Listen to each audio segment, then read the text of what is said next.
Hey, good morning, y'all. It's your boy YouTube Blue coming back at you again. How's everybody doing on this Thursday morning? So, before I get started, I just want to say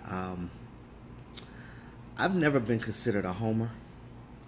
I'm not the type of person to be biased to a certain thing just because I like it. I was always a person to criticize and critique things the way they should be. If it's bad, it's bad. If it's good, it's good. Like my grandmother used to always tell me growing up, if it walk like a duck, talk like a duck, it's a damn duck. So with that being said, I want to get on this Dak Prescott thing. Now, I want to applaud him, first of all, for doing a destination throwing session with his receivers. I don't know many young quarterbacks that are, first of all, that shows a lot of maturity, and it shows the fact that he's focused and he's keyed in and he's taking charge of this team as his own right now, especially with Jason Witten being gone and the leadership that we had with him and DeMarcus Ware and the leadership that we had with those veterans that are gone. I feel like he's taking over the team and making it his, and finally, this is my team. I want to be basically like the Picasso. I want to paint the picture in this situation to make it mine as the quarterback of this team. Because again, you're the quarterback. It is your responsibility to be the leader of the team. You have to rally your troops, get them together. That is your job all day, every day. No matter how old you are, how long you've been in the league, that's your job to do that. If you are the starting quarterback, you are the one that needs to put your team in a situation where it needs to be, along with the coaching staff helping you out, calling the right plays. It's funny because he gets so much criticism and scrutiny, again, because he has a star on his helmet. As a Cowboys quarterback, you're always going to get that, and I'm pretty sure he knows that. Now, I commend him for, like I said, having the maturity to be able to withstand all that and still be like, look, I'm going to do what I need to do as this quarterback. I'm human. I'm going to make mistakes. And he mentioned it himself. He said, hey, I miss throws. I got to do better as a whole. Some of that has to do with me. He takes ownership to his mistakes, which that's half the battle. Now, it's the players that don't take the ownership that I question. I'm like, okay, you know, you're quick to blame everybody else, but this right here is your doing as well. I love to see the camaraderie of Dak Prescott with these young receivers and just the new receivers on the team in general. I love how when Allen Hurns got signed, I love when Tavon Austin got signed. Both of those guys just came in here day one and was like, I want to have that cohesion with my quarterback. And that right there just speaks volumes to me, because it means that they're focused, they're ready to go. Even your boy Michael Gallup, third-round draft pick, comes in here. First of all, says, I know we got haters out there. We hear what's going on in the news, but we're not worried about that outside noise. We're going to stay focused right here, and we're going to let you know that, hey, this is where we're at right now. We're going to work on us, and you guys are going to see what happens in this season. We're not going to lay down. We're not going to back down. We are the Dallas Cowboys, and we will succeed. That's basically what he was saying in a nutshell. And again, I commend that. For a rookie to say that, that is awesome. Allen Hurns' positivity and the things that he's saying coming to this team, wonderful. Deontay Thompson, wonderful. He's a speedster. We can use that. I love the potential that we have going forward. But again, Dak working with these guys just is going to make it all even better, because by the time training camp comes, they're already going to have somewhat of a chemistry. So that way, when they go into it, it's going to be something, and it's going to mean something. Now, again, we already know that they're a long way from completion as far as getting everything together. This is the reason why you work your butt off right now, because by the time the season comes, if you don't have that chemistry, it's too late. You know what I mean? You need to have that in the off season. That is what practice is for. So when you practice, you get better. Because if you're not practicing, you're not harnessing your abilities or your skills to get better. because nobody can go out there and just do it. You have to practice to become better with anything that you do in life. I don't care whether it's a sport, whether it's musically, whatever that you're doing, you gotta practice at it, because that's the only way you're gonna get better. Now, I just kind of wish that they did this when Dez was here, but whatever the reason, they didn't have the chemistry. So that's why it was a lot of drop balls, and Dak's placement wasn't right where Dez normally would receive it, like when he had his rapport with Tony Romo. That was the difference. It was a different guy throwing you the ball. The chemistry just wasn't there for whatever reason. And so Dak was basically saying that in this session, we are going to work out in the morning. We're going to have a throwing session afterwards. And in the afternoon, when we're done, we are going to stay together and we're going to hang out. We're going to eat. We're going to go watch movies. We're going to do things collectively as a unit. Because like I said in my previous videos, when you have a team of players that are hanging out with each other outside of football or whatever sport that it is that you're watching, you have that cohesion. I'm going to mention Washington Capitals because they won. Congratulations to the Washington Capitals on their Stanley Cup win. Being here in the DMV and living in Maryland and seeing everything go down, I mean, it was a spectacle. Now, granted, I'm not a Caps fan, but I did appreciate the fact that they did all that. Like I said, I'm a sports fan in general, so I love to see victories, you know, and guys doing what they need to do. Now, I'm using this as an example because when you look at Alex Ovechkin, or how you say it in his country, Obi-Wan Knich, him, Backstrom, Orpik, all the guys that, and their lone black guy, what is his name? Smith Petty, or Smith Perry, whatever his last name is. But it's funny because these guys, you can tell they have chemistry. If you watched any of the Washington Capitol games in the playoffs, I'm not talking about the season because if you're not a hockey fan, you wouldn't understand that. But if you watch the finals, you can see that they had that cohesion. That is the reason why they got to the finals, because of the simple fact that Ovi got his team together. His guys work as one, and because of that reason, they're able to already know, I can rely on my guy. I know where this guy is going to be at all times, and I know that I can count on him to score this goal. Now, you look at, if you guys have been watching, have been paying attention to them after they won, they've been on like every talk show. They've been on Jimmy Fallon. They've just been acting up. I love it. But they've been doing it together as a team, and it's awesome because of the simple fact that you can tell that they have fun together. Which is why I said Dak Prescott hanging out with his wide receivers is going to be beneficial, because the more and more you're around somebody, the more you understand them, the more you get to know them, and you guys link. It's tight. It's almost like when you have a best friend. You have somebody that you link with. Me personally, I'm in a lot of things. I mentioned a lot of the stuff that I do with you guys. I roller skate. I DJ. I'm in a fraternity. I do so many different things, and even as far as musically, I played the drums in a marching band when I was in college. So I'm still associated with my ex-bandmates, and we still do stuff together. And it's funny because I am in so many different circles, and I have so many group me chats. And not to mention, shout out to my my cowboy YouTubers as well, the Cowboy Conglomerates. I love y'all too.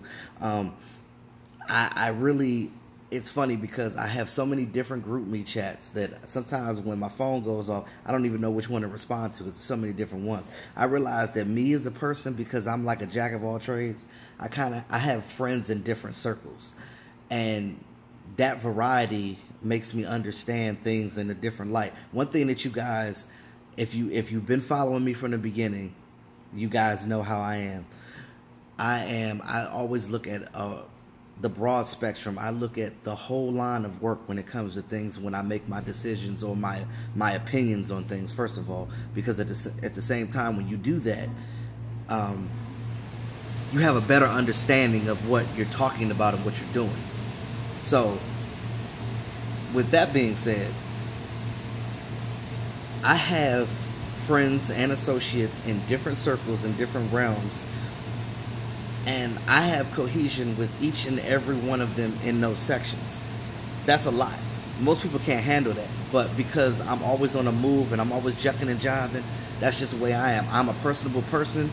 I am easy to get along with. I am good-natured, and I'm always down for meeting new people.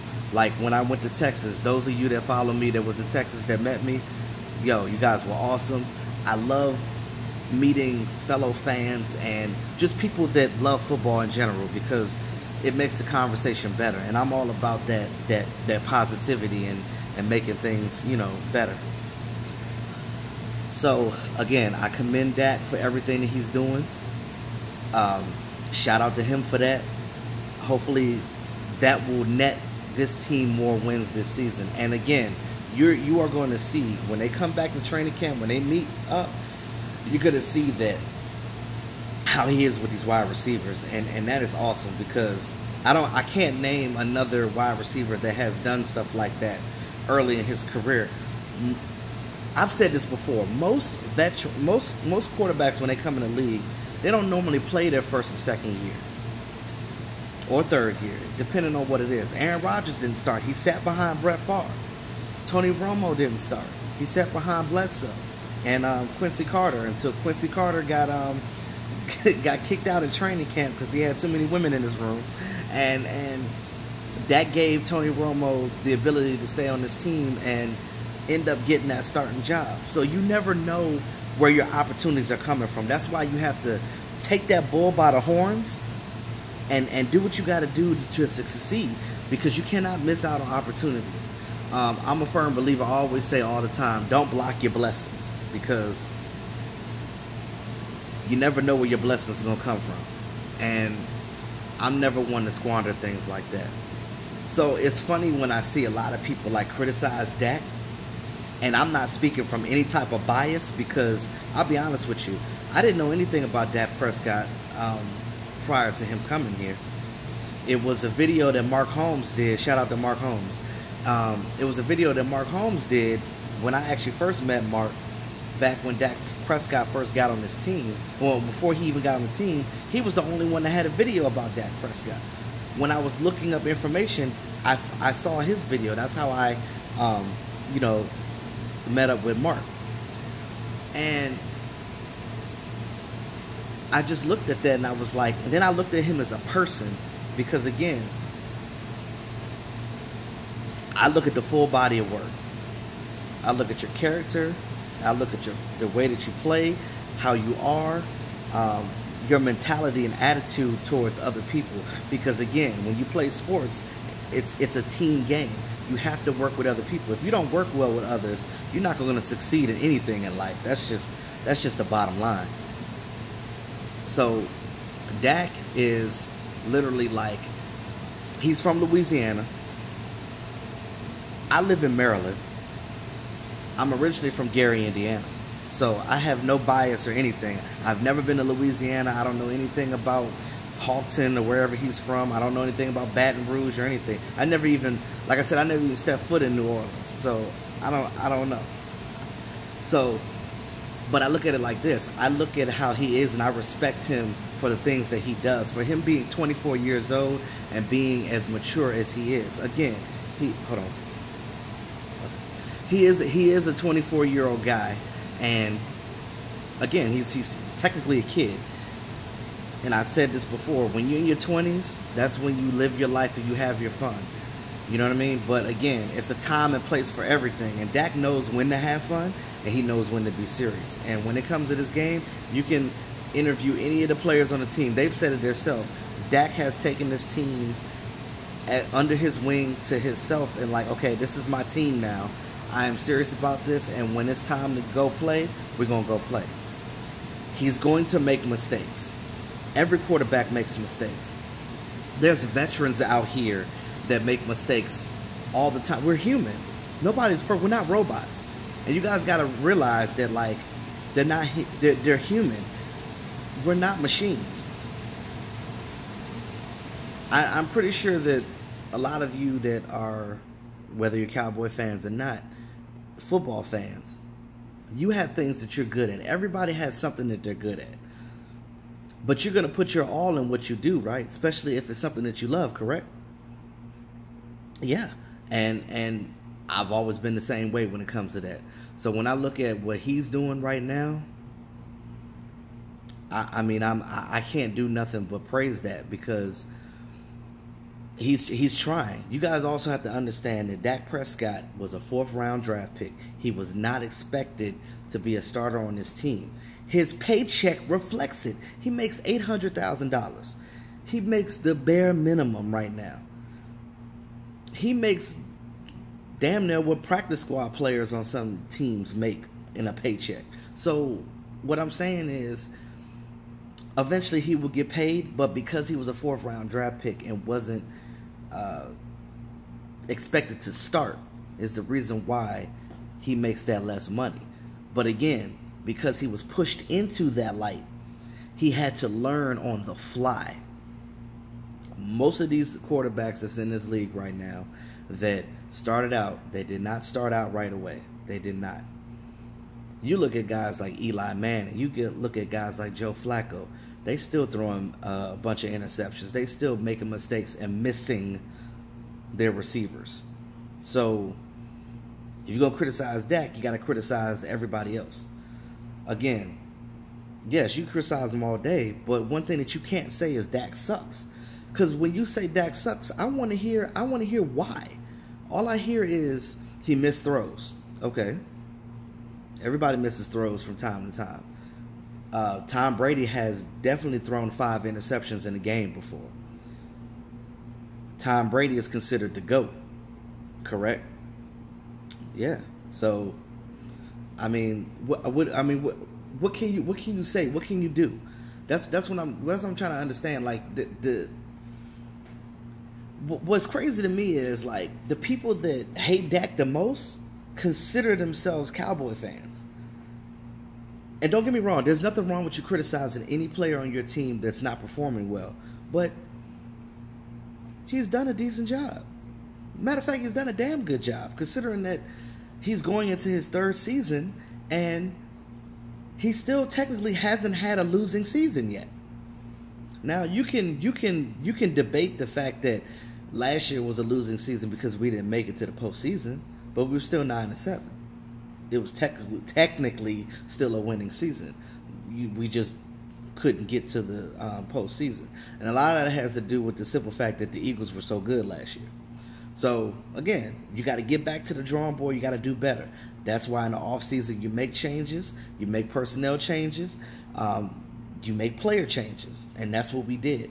Now Dak has guys around him that are scrappy and they're hungry, and he doesn't have anybody yelling in his ear saying, "Oh, I need the ball right now." So he's going to be able to effectively distribute the ball in a way that makes sense, so the defense doesn't be like, okay, well, we know that Dez is here, so we got to shut him down. There is no Dez. So who are you going to shut down? Because you don't know who's going to do what at this point. Now, Dak's first year, 13-3. I said this a lot of times before. Tony Romo was still on the roster. He was there helping him, and he was coaching him on the sideline. He was telling him, hey, this is what you need to be looking at. This is what you need not to do next time when you're on the field. And that mentor right there helped him a lot. And again, you're going to have growing pains as a quarterback, especially when you start day one. Last year, yes, his numbers dipped slightly, but not too much. I think the most glaring thing that he did that he fell back on was interceptions. He literally went from 4 interceptions to throwing 13. Now, again, all of his other stats were stagnant, and I'm going to go over these in a minute. He's always been compared to Carson Wentz. Everybody keeps saying that Carson Wentz is, some of you guys, some of you Eagle fans are like, oh, Carson Wentz is the god, and he's the great, he's great. But if you say that Carson Wentz is great, whether you're a Cowboy fan, Eagle fan, whatever, football fan in general, you also have to say Dak Prescott is good as well, because they both their stats are pretty damn close. I mean, you compare both of their seasons. Now, again, you can also argue that Carson Wentz got injured and he didn't play some of last season. Understandable. But again, we're still looking at the full body of work. We already know that Carson's good. I'm just trying to get y'all to understand that, like, Dak gets a lot of hate because it's a Cowboy quarterback. In my opinion, that's what I believe. But there's some people that when they criticize, when I see it on YouTube, and I'm like, who are you? You're like an anonymous person. You're not being shown. Us as YouTubers, we get criticized all day, every day. I can handle it. It is what it is. It comes with the territory. It comes with the dinner. We are here vlogging for you guys to have some sort of an outlet that's more than what you see on ESPN or Undisputed and things like that. Like, granted, they get paid for what they do. I don't get paid. I don't. I do this because my love for the game, and I love talking to y'all. I do. I honestly do. And I love to share my ideas and my opinions and things that, and factual stuff that I see that I feel like needs to be put out there. So by saying that, I look at the full body. I look at the full body of work. So you look at Dak Prescott versus Carson Wentz. I got a couple of stats here. So in 2016, Dak Prescott had 3,667 yards, 23 touchdowns, 4 interceptions, and I mentioned that. 104.9 passer rating with a 67.8 completion rate. Now, your completion rate, if you guys don't understand the broad spectrum on that, anytime you're above 55 or 60, that's a decent percentage, because most players average around that anyway. So I mean, he's definitely right there where he needed to be. Last season, 3,224 yards. So his yardage dipped slightly, but it was still technically right there in that ballpark. He had 22 touchdowns instead of 23 the previous year. He had 13 interceptions. Now, that's what I said when he threw more interceptions. He made a couple of more mistakes. And a lot of those interceptions and came in games where the offensive line broke down because of Tyron Smith not being there and Chaz Green getting in the game and him having brain farts or whatever the situation was. He had 86.6 passer rating with a completion of 62.9%.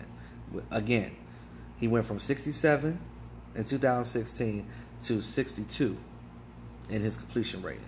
Again, still good both years. But he can only get better at this point because, again, you're learning and you're getting better every year. Career stats: 6,991 yards, 45 touchdowns total, 17 interceptions, 95.5 passer rating. 95.5, 92, 93, that was about the range that Tony Romo was into for his passer rating as well. So he's right there in the fold. Right there in the fold. And not to mention, Dak Prescott also, remember, he's a mobile quarterback. He actually had 6 rushing touchdowns both his rookie and sophomore seasons. Now, when you compare his career to Carson Wentz, it gets interesting. So when you talk about win percentage, Carson Wentz had a .621. Dak Prescott had a .688. Still a higher win percentage. Completion percentage: 61.5 for Carson Wentz, 65.2 for Dak Prescott. And that's his average from 67.8 and 62.9 from 2016-2017. Passer rating: Carson Wentz had an 88.8 passer rating. Dak Prescott had a 95.5, which is what I just said. Touchdown to interception ratio: Carson Wentz 2.3, Dak Prescott 2.6. So again, their numbers are right there. I look at both of these guys and I look and I feel like both of these quarterbacks in years to come, I think they're going to be like the new leaders of the NFL. They're going to be like the new elite quarterbacks. You know how we always talked about Ben Roethlisberger and Tom Brady and Aaron Rodgers and Drew Brees as top guys. So once those guys are retired and gone, these are going to be. This is basically the start of the new wave of that. And Cowboy fans, you got to be happy to have Dak Prescott. Now, again, if for whatever reason Dak Prescott just drops the ball and fails, then okay, what you're saying is valid. Then, you know, but right now, this is the season coming up, his third year. Now that he's in his third year, this is the year that you really evaluate your quarterback. First and second, you're still learning. Your third year, you should have it by now. So with Dak Prescott coming in here this season, if he does well, I'm telling y'all, you can't say that he sucks. You cannot. And I don't think it's fair for him to even put a fail tag on him right now because of the simple fact that how he even got to be the starting quarterback. Those of you, if you ever played organized ball, you know how hard it is, and you know that there's so many different factors that play in your own success. Yes, he's taken up, and I'm going to tell you, the things that Dak needs to work on. He needs to work on basically his chemistry with the wide receivers. He's already working on that. That's a scratch. When he drops back, sometimes like his footing looks weird, like he's throwing off his back foot. He's throwing wrong. Work on that. Sometimes he doesn't look at all his reads. When he's looking back and looking at his progressions, he's not looking at the whole field a lot of times. He's a right-handed quarterback, so most right-handed quarterbacks normally lean from the middle to the right side of the field. That left side sometimes gets forgotten about, and you can have a wide open receiver over there and miss him completely. So he's done that. I've watched tape. I've seen that. So those are the things he has to work on. But again, those are mechanics. Those are things that can be worked in the off season and training camp. That is the reason. First of all, we have so many damn former quarterback coaches on this team that it doesn't make sense. He has no reason not to succeed. Now, again,